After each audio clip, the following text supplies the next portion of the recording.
फूल से बापूजी का अभिषेक होगा। ये सुंदर अवसर रहेगा, जल्दी करें। विश्वनाथ जी व्यास जयपुर, कांता व्यास, राधेश्याम जी, श्याम सुंदर जी पंडित विजयनगर, सावित्री महेश्वरी, इंदिरा लखेरा, गुरमंती मीना,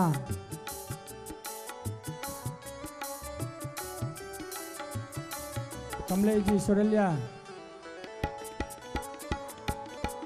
सुशील जी शर्मा सेंधवा,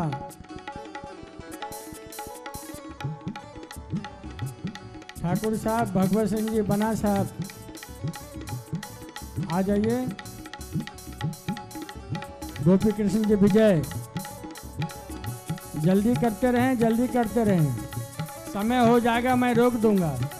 राजेंद्र जी पोसवाल साहब, प्रहलाद कुमारी शर्मा, लड्डू जी जागीर,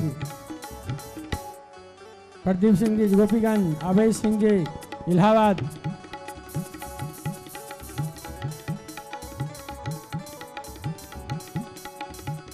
बलिराम कश्यप, प्रहलाद जी शर्मा हिंडौन, सत्येंद्र शर्मा,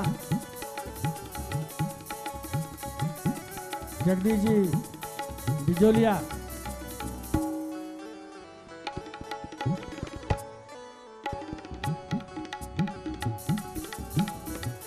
भगवत नाम लेते हुए जल्दी करें आप लोग।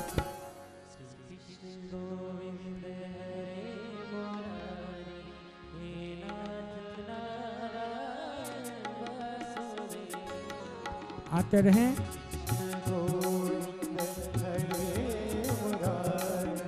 जय हो। ब्राह्मणों की सेवा, दान दक्षिणा जो भागवत पाठ में निश्चित था वो भी दिया जा रहा है, भक्त लोग लगे हैं। जय हो।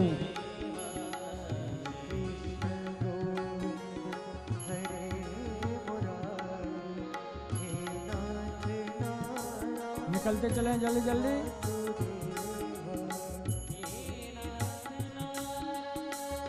ये पुष्कर से गिरिराज जी का जो लाइन लगा हुआ है वो जल्दी करें पूरी। जय हो। सभी पुष्प ले आए।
स्वरूपाय श्रीमन राधा कृष्णाय नमः। प्रार्थना पूर्वकम नमस्कारान सहितम मंत्र पुष्पांजलिं समर्पयामि ततो नमस्कारं करोमि। बोलिए पुराण पुरुषोत्तम भगवान की जय, श्री गिरिराधरण भगवान की जय। नमः पार्वती पतये हर हर महादेव हर। सब लोग अपना स्थान ग्रहण करेंगे और श्रीमद् भागवत कथा का रसपान करेंगे।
परमहंसास्वादित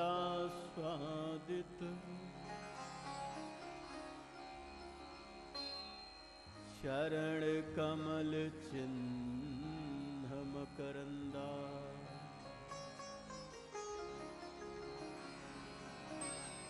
भक्त जन मानस निवासाय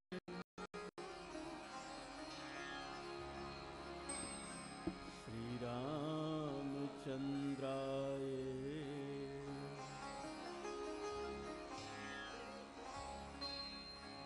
श्री गणेशाय नमः श्री हनुमते नमः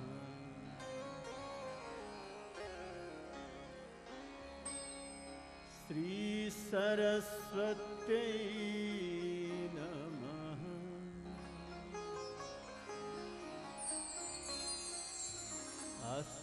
अस्मद्गुरुभ्यो नमः।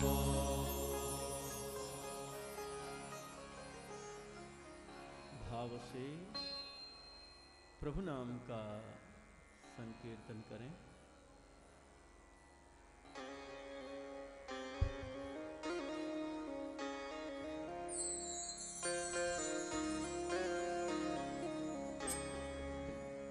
मन भूल मत जइयो राधा रानी के चरण। मन भूल मत जइयो राधा रानी के चरण। मन भूल मत जइयो राधा रानी के चरण।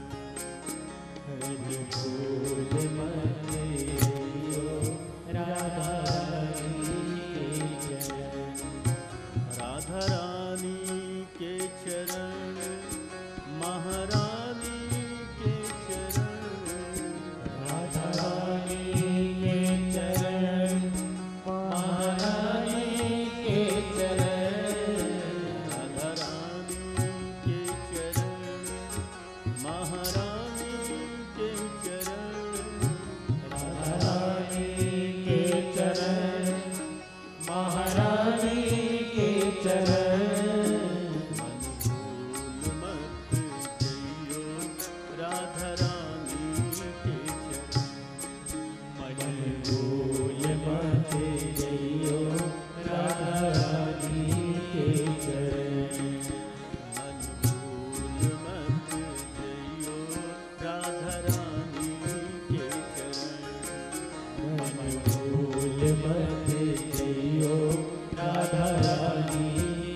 बाके ठाकुर के चरण ठाकुरानी के चरण बाके ठाकुर के चरण ठाकुरानी के चरण ठाकुर के चरण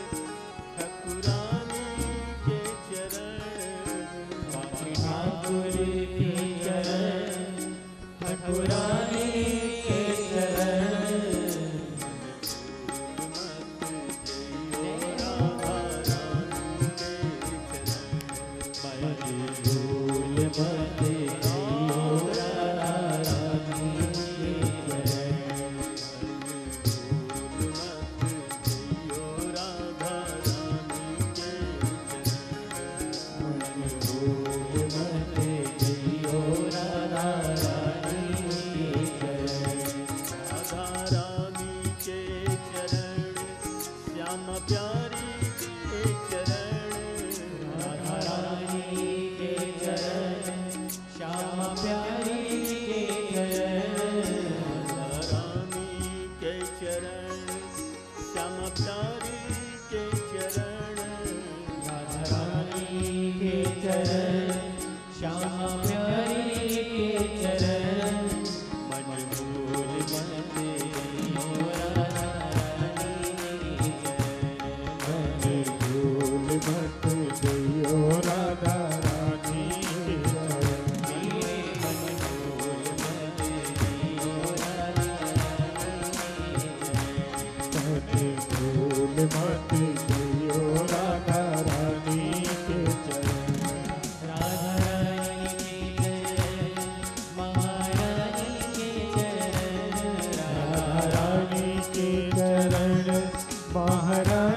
के चरण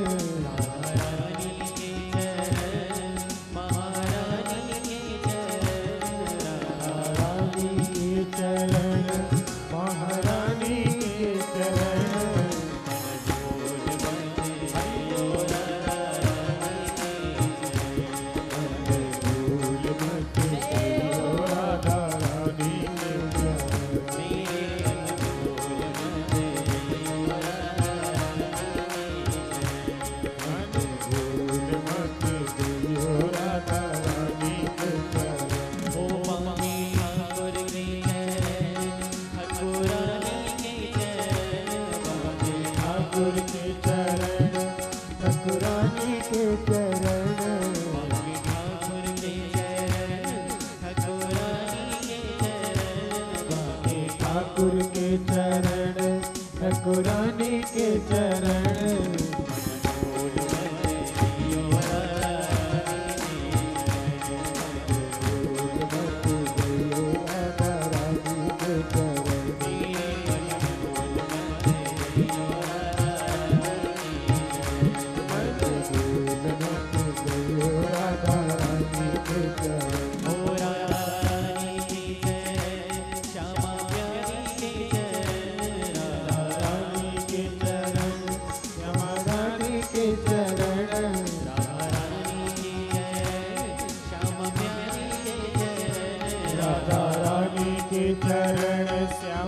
Radhe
Krishna राधे राधे श्याम राधे श्याम श्याम श्याम राधे राधे राधे कृष्ण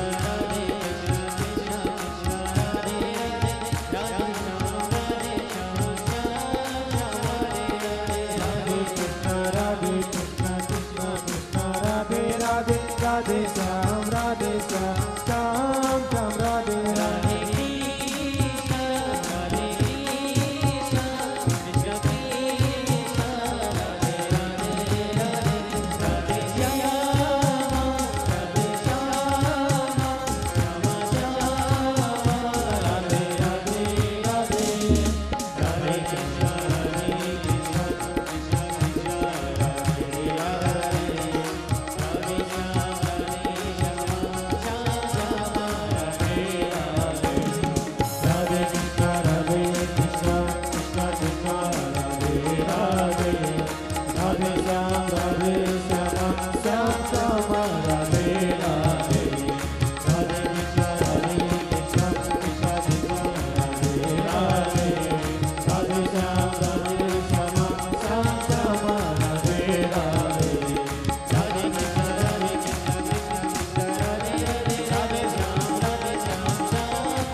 बोलिए गिरिराज भगवान की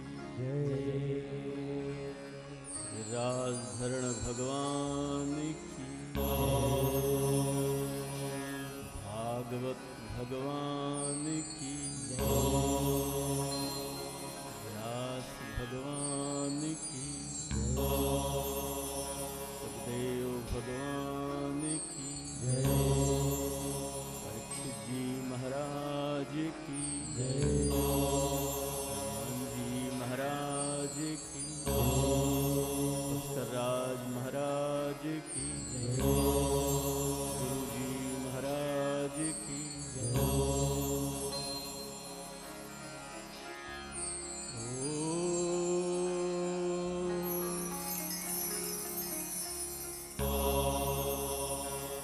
नमः पार्वती पतये हर हर महादेव।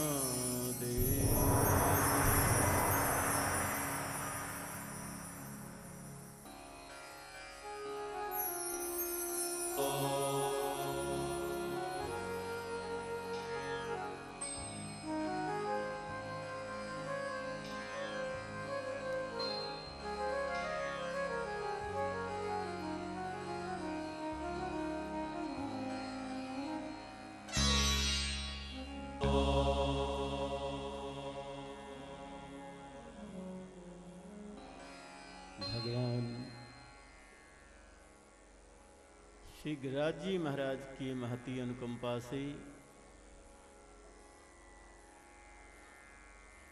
महाराज श्री घनश्यामदास जी महाराज के पावन सानिध्य में और सुंदर सी व्यवस्था में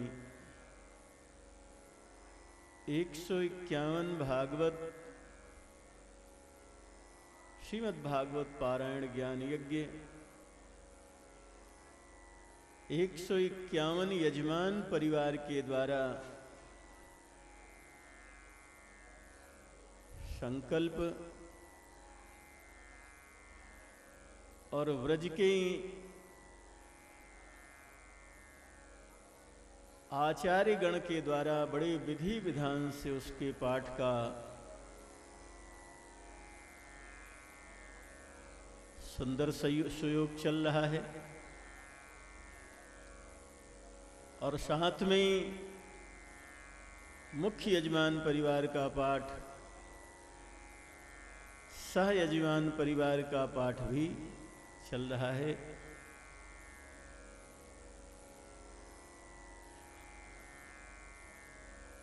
महाराज श्री के पावन सानिध्य में ये 9 दिवसीय अनुष्ठान, जिसमें प्रथम दिवस शोभा यात्रा और महात्म का दिवस रहा।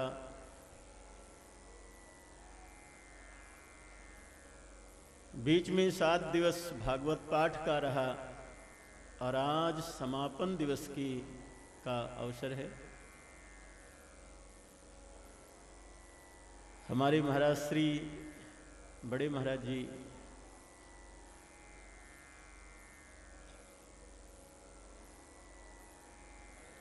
पुष्कर में सिद्धेश्वर गौशाला, बहुत विशाल गौशाला की महाराज जी ने स्थापना किया। जयपुर में महाराज श्री का विशाल श्री राम लक्ष्मण मंदिर और श्री गिरिराज जी में भी कुसुम सरोवर के पास में महाराज जी का स्थान। हमारे बाबा जी के, हमारे बाबा गुरु की साध के महापुरुष हैं उस समय के, ऐसे पूज्य महाराज जी कृपा पूर्वक आज तक महाराज जी को पुष्कर में ही निवास था, लेकिन 3 दिन पहले कथा पूरी हुई तो महाराज श्री कृपा करके महाराज श्री का दर्शन हम आपको प्राप्त हो रहा है। तो महाराज श्री के श्री चरणों में प्रणाम करके आज 9वें दिवस की कथा का मंगल प्रारंभ कर रहे हैं।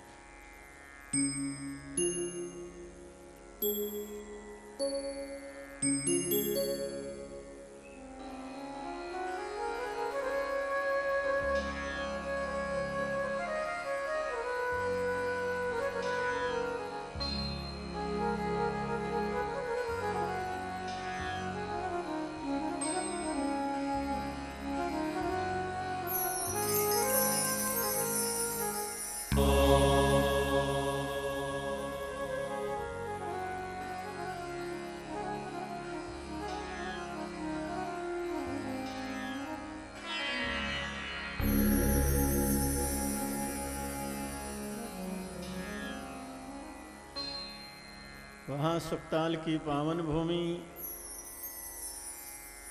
भगवती भागीरथी श्री गंगा जी का पावन तट, सहस्त्रों ऋषि महर्षियों के मध्य आचार्य श्री सुखदेव जी महाराज व्यास आसन पर विराजमान हैं और राजाधिराज श्री परीक्षित जी महाराज को श्रीमद् भागवत महापुराण की बड़ी ही मंगलमयी कथा सुना रहे हैं। वही कथा बड़ी ही श्रद्धा से हम आप श्रवण और गान कर रहे हैं। कल की कथा में भक्त श्री सुदामा जी महाराज के मंगलमय चरित्र के साथ हम आपने 10वें स्कंद पर्यंत कथा का श्रवण किया है। आज 11वें स्कंद से प्रारंभ कर रहे हैं।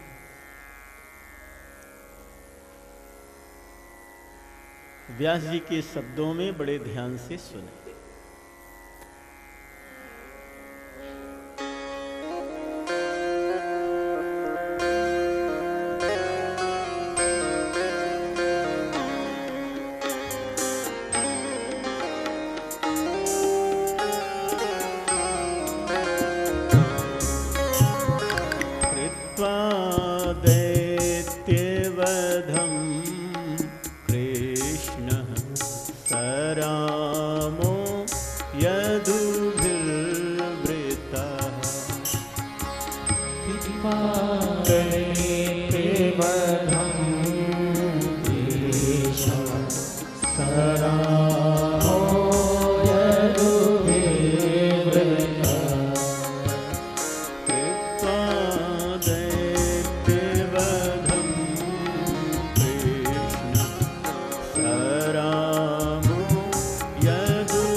भगवान ने गोकुल में बहुत से असुरों का संहार किया।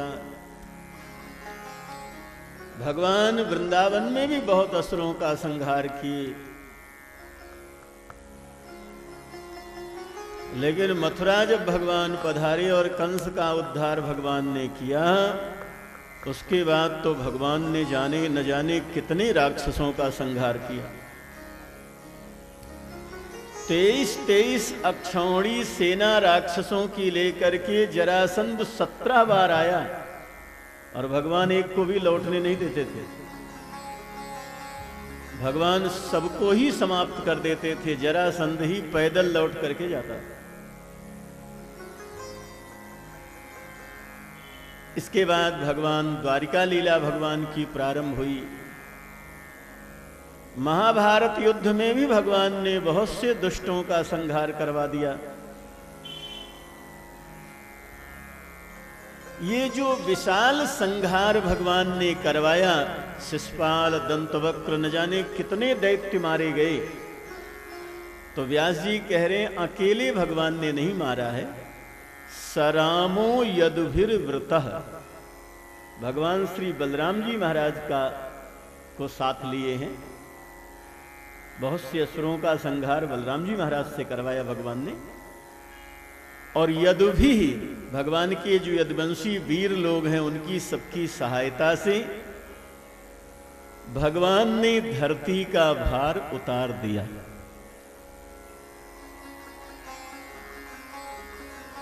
भुवो अवतार यद भारम जविष्ठम जनयन कलिम। अब भगवान को पता लग गया कि अब द्वापर काल समय हो रहा है, पूरा हो रहा है, अब कलयुग आएगा।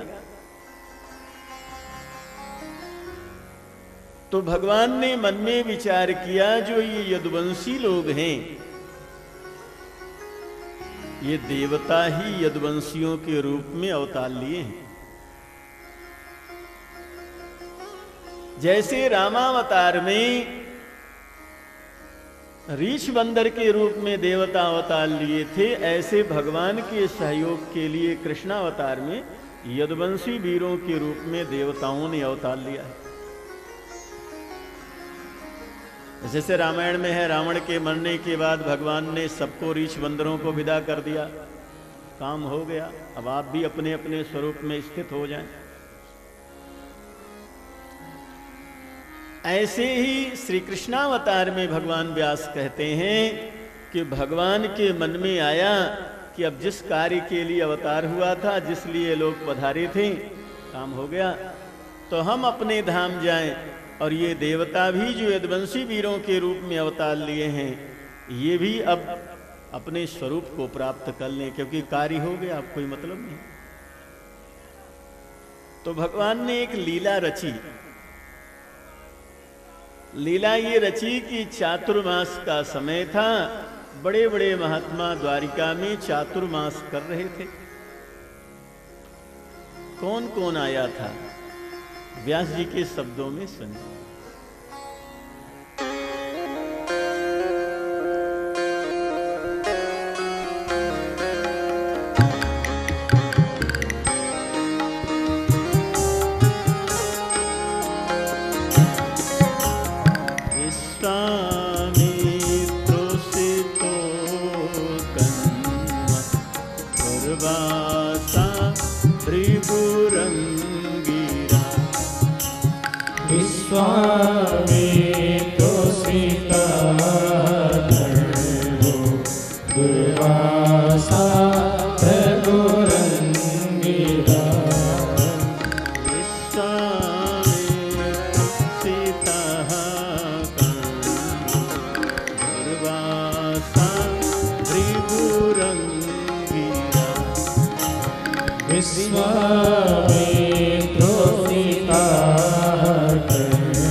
विश्वामित्र जी हैं, असित हैं, कर्ण ऋषि हैं, दुर्वासा हैं, महाराज भृगु हैं, महाराज अंगिरा हैं, कश्यप ऋषि हैं, श्री वामदेव जी महाराज हैं, महाराज अत्रि हैं, भगवान वशिष्ठ हैं, और नारद आदयः कह करके कह दिया, नारद आदि भी महापुरुष उसमें हैं चातुर्मास में।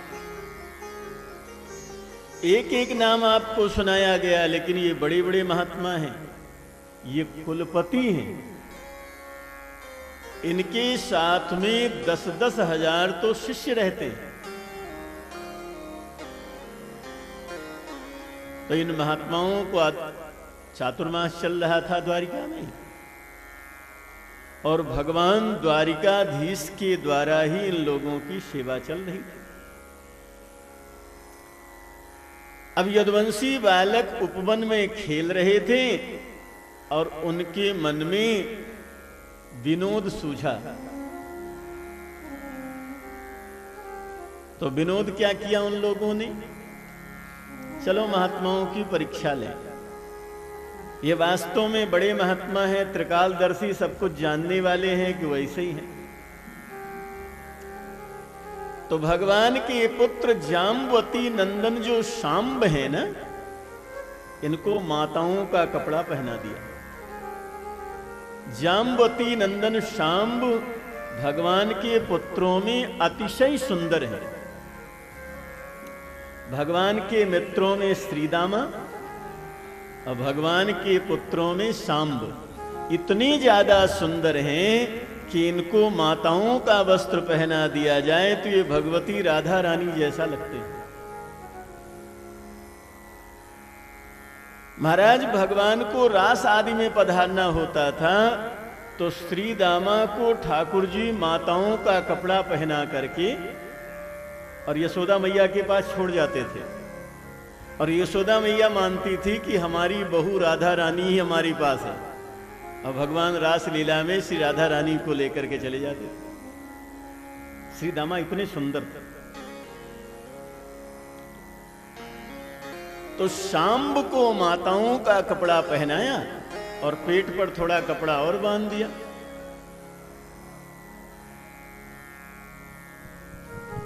और उसने घूंघट और निकाल लिया। और सब बच्चे जाते, सब प्रणाम करते और महात्माओं से कहते कि ये हमारी भाभी जी हैं, इनको बालक का संयोग है, ये जानना चाहती हैं कि इनके पुत्र होगा या पुत्री होगी, यही ये जानना चाहती। प्रष्टुम विलज्जति साक्षात् प्रब्रूतामोघ दर्शनः प्रशोष्यन्ति पुत्रकामा किंचित् संजनयिष्यति।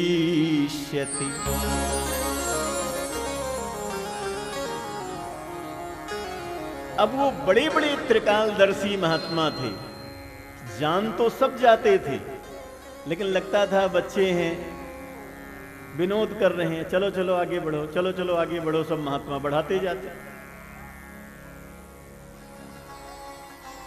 और महाराज उसमें श्री दुर्वासा जी महाराज बैठे हैं।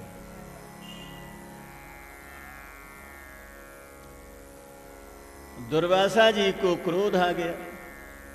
दुर्वासा जी ने कहा, द्वारिकाधीश भगवान तो साधु संत ब्राह्मण गौ की रक्षा सेवा करने वाले हैं और तुम उन्हीं के पुत्र होकर के मजाक उड़ा रहे हो महात्माओं की। तो जानना चाहते हो इसके क्या होगा? जन यस्यति ओ मंद मूसलम कुलनाशनम, इसके यहां एक मूसल पैदा होगा जो तुम्हारे पूरे खानदान को खत्म कर देगा। अब इन बच्चों ने जब श्राप लग गया तो सारा मजाक भूल गया।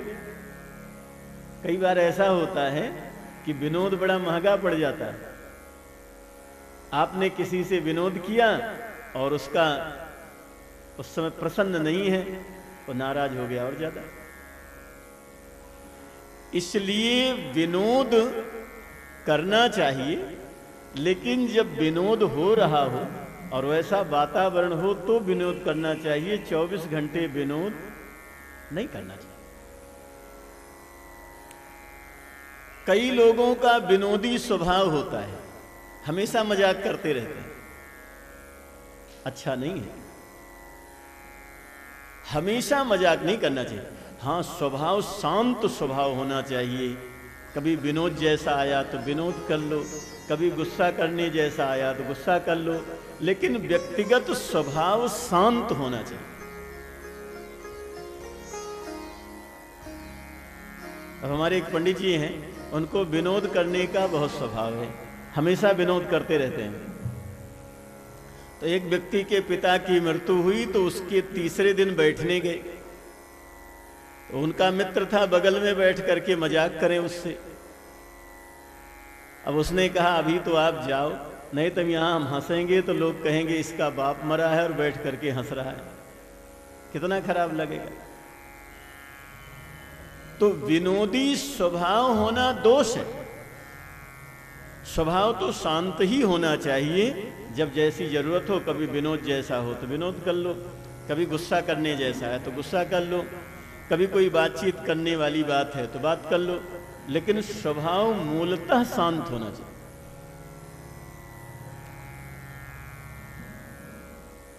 विनोद करने में ये जरूर ध्यान रखना चाहिए कि हम विनोद करेंगे तो अगला भी करेगा, और अगर हम विनोद करने की सामर्थ्य रखते हैं तो फिर सहने की भी रखें।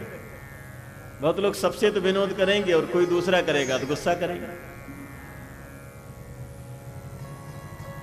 तो महाराज जब श्राप लग गया तो यदुवंशी बालकों ने एक किनारे ले जा करके सांब के पेट का कपड़ा जब हटाया तो उसमें मूसल निकला। अब भगवान से तो कहने की किसी की हिम्मत नहीं हुई, क्योंकि भगवान का स्वभाव सबको पता है कि साधु संत ब्राह्मण का अपमान करने वाले को भगवान एक क्षण में त्याग कर देते हैं।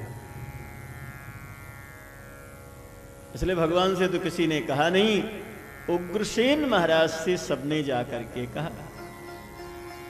तो उग्रसेन महाराज ने कहा आप लोगों ने अच्छा नहीं किया, संतों की मजाक नहीं उड़ाना चाहिए। अब तो जो होना था हो ही गया। तो उस मूसल को उग्रसेन महाराज के आदेश से उसका चूर्ण बना दिया गया, और जो सबसे आखिरी में लोहा भाग बचा वो नहीं घिस पाया तो सब उठा करके ले जा करके समुद्र में डाल दिया गया। भगवान इसमें चाहते तो परिवर्तन कर देते।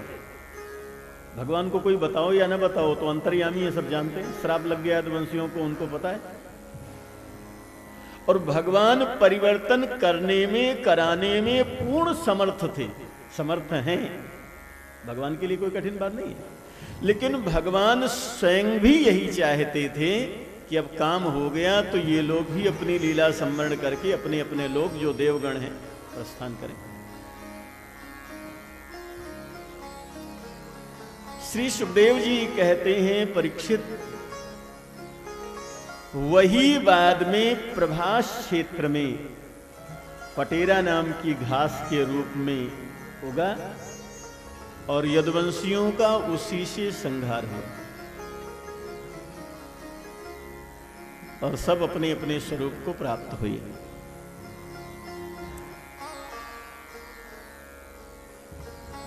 उसमें जो लोहा भाग था एक मछली ने निगल लिया।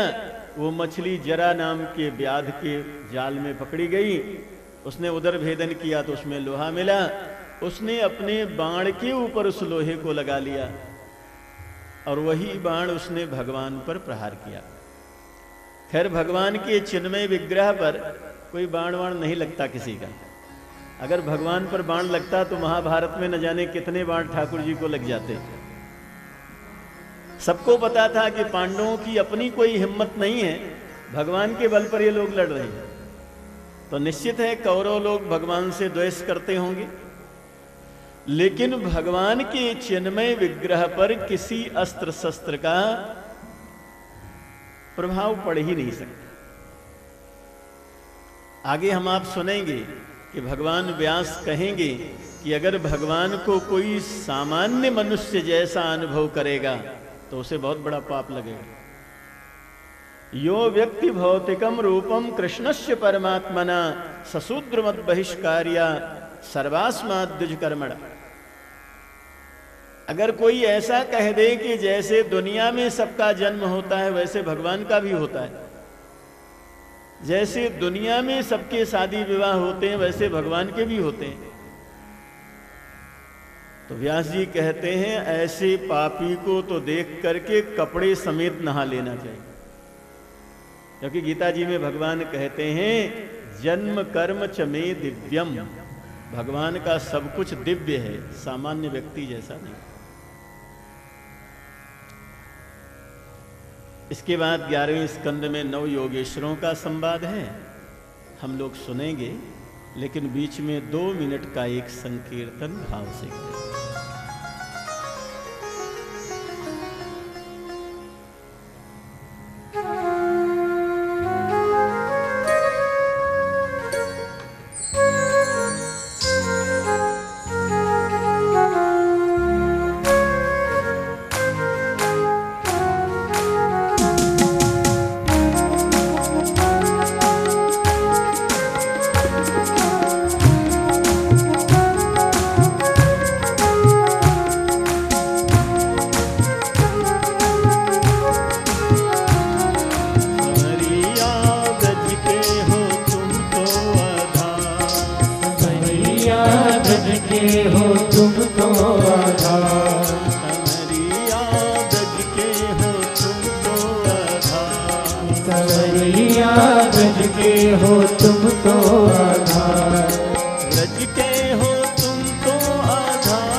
यमुना तट पे रास रचावे, पुनः तट पे रास रचाए।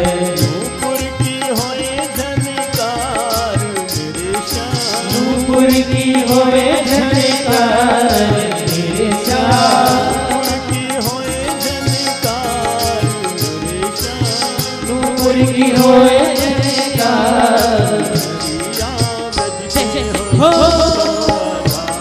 कंवरिया ब्रज के हो तुम तो आधार,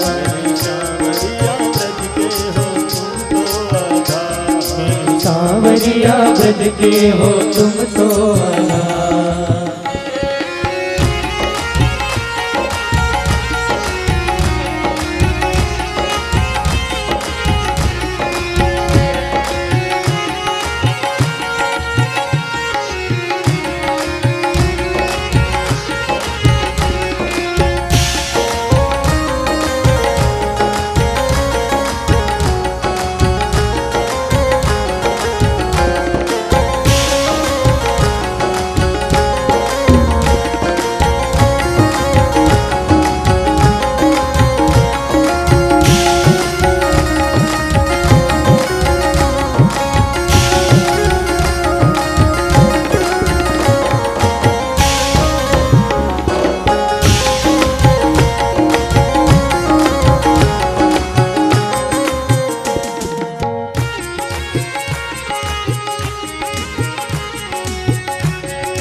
ब्रज के हो तुम तो आधार,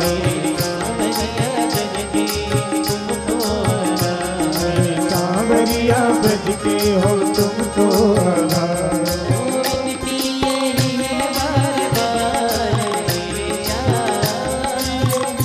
बार बार मेरे श्याम, बिनती यही है बार बार, कंवरिया ब्रज के हो तुम तो आधार, कंवरिया ब्रज के हो तुम तो आधार। ब्रज के हो तुम तो आधार मेरे श्याम,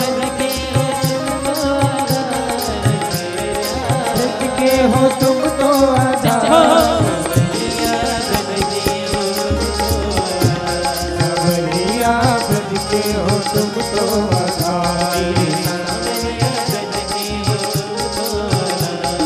सांवरिया ब्रज के हो तुम तो आधार, सांवरिया ब्रज के हो तुम तो आधार। बोले गिरिराज महाराज की जय। बोले भागवत भगवान की, बोलो संत भगवान की। सज्जनों, भागवत कथा का आज समापन अवसर पर हमारे श्री राजेश कुमार जी यादव एएसपी यहाँ आज बापूजी के इस आयोजन में उपस्थित हुए हैं। जोर से ताली से इनका स्वागत करेंगे। बापूजी का मालार्पण से स्वागत और बापूजी से आशीर्वाद प्राप्त करेंगे। हमारे गोखलेश जी शास्त्री जी, बापूजी का मालार्पण से स्वागत और आशीर्वाद प्राप्त करेंगे। नाथूलाल जी पेंटर टोंक मनसापुर भूतेश्वर मंदिर ट्रस्टी, गोपाल जी जरिया, महेंद्र जी बंसल साहब, ये सब मनसापुर भूतेश्वर मंदिर के ट्रस्टीगण हैं। हमारे ठाकुर साहब भगवत सिंह जी बना साहब भी उस मंदिर का अध्यक्ष हैं, मंच पर उपस्थित हो गए और आकर के बापू से आशीर्वाद प्राप्त करेंगे। सज्जनों, गिरिजा देवी शर्मा अपने पति के पुण्य स्मृति में, गिरिजा देवी का स्वयं का जन्मदिन है, मैंने कहा मेरा आज बापू का भी जन्मदिन है। 11,000 रुपये राशि इटावा यूपी से भेंट भेजा है, जोर से ताली से उनका स्वागत करें। गोपी कृष्ण जी, उमा जी विजय मंच पर उपस्थित हो गए। आज बापू के जन्म उत्सव पर 2,501 रुपया का भेंट अर्पण किया है, जोर से ताली से स्वागत करें और बापू का आशीर्वाद प्राप्त करें। गोपी कृष्ण जी विजय, उमा विजय।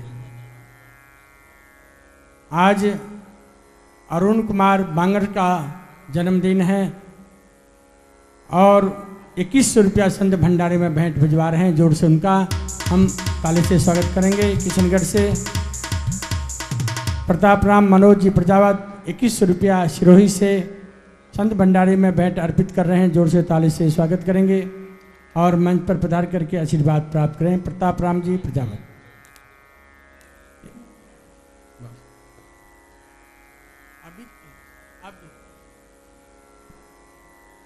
बोलो गिरिराज महाराज की। सज्जनों, कथा का समापन घड़ी चल रहा है, समय भी निकल रहा है। कुसुम सरोवर के पास आश्रम हमारे 1008 महामंडल स्वामी रामबालक दास जी महाराज यहाँ उपस्थित हैं, जोर से उनका हम लोग ताले से स्वागत करेंगे। महाराज श्री मंच पर उपस्थित हैं।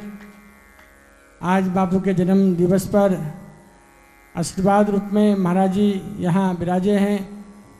जो जन्म उत्सव मनेगा, हमारे सब भक्त मंडलों के ओर से कथा समापन के बाद हम सभी यजमान, सभी भक्त मंडल बापू के जन्म उत्सव हर वर्ष भक्त लोग मनाते हैं। इस बार गिरिराज महाराज के इस पावन अवसर पर चरण में भागवत का सौभाग्य प्राप्त हुआ है।